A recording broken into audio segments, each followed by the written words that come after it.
नमस्कार शेतकरी बंधूंनो, आज बुधवार 5 ऑगस्ट 2026. शेतकरी मित्रांनो, काल दुपारनंतर तुरीच्या दरात पुन्हा एकदा झपाट्याने मोठे बदल पाहायला मिळाले असून प्रति क्विंटल मागे आज 400 ते 500 रुपयाची वाढ पाहायला मिळालेली आहे. मग संपूर्ण महाराष्ट्रात काय मिळत आहे बाजारभाव पहा चॅनलच्या माध्यमातून. पण विनंती आहे मित्रांनो की आपण अजूनही चॅनलला सबस्क्राईब केले नसता सबस्क्राईब करा, कारण असे दररोजचे बाजारभावाचे व्हिडिओ आपल्याला पाहायला मिळतील. पहिली बाजार समिती आहे वडीगोद्री. आवक आलेली आहे पांढऱ्या तुरीला 7 क्विंटलची. सर्वात जास्त तुरीला दर मिळालेला आहे 7,680 रुपये, तर सर्वसाधारण दर मिळाला 5,900 रुपयाचा. मित्रांनो, यानंतरची बाजार समिती आहे गेवराई. पांढऱ्या तुरीला आवक आलेली आहे 28 क्विंटलची. जास्तीत जास्त दर मिळालेला आहे 8,040 रुपये, तर सर्वसाधारण दर सुद्धा 8,040 रुपयाचा मिळालेला आहे. नंतरची बाजार समिती आहे जामखेड. जामखेड या ठिकाणी 2 क्विंटलची आवक आलेली आहे. सर्वात जास्त दर मिळाला 7,200 रुपये, तर सर्वसाधारण दर मिळाला 7,000 रुपये. नंतरची बाजार समिती मित्रांनो आहे माजलगाव. तुरीला आवक आलेली आहे 32 क्विंटलची.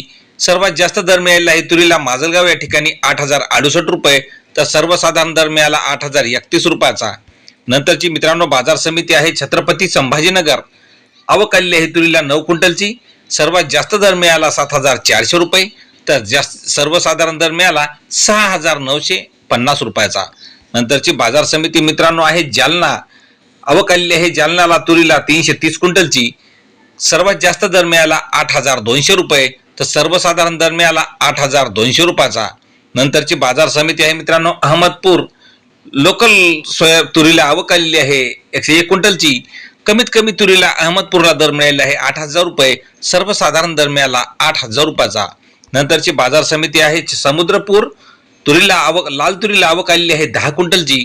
सर्वात जास्त दर मिळाला 7,500 रुपये. सर्वसाधारण दर सुद्धा 7,500 रुपयाचा मिळालेला आहे. नंतरची बाजार समिती आहे बाभुळगाव. लाल तुरीला आवक आलेली आहे 550 क्विंटलची. सर्वात जास्त दर मिळाला 7,825 रुपये, तर सर्वसाधारण दर 7,551 रुपयाचा. नंतरची बाजार समिती मित्रांनो शेगाव. लाल तुरीला आवक आलेली आहे 8 क्विंटलची. सर्वात जास्त दर मिळाला 7,750 रुपये. सर्वसाधारण दर मिळाला 7,490 रुपयाचा.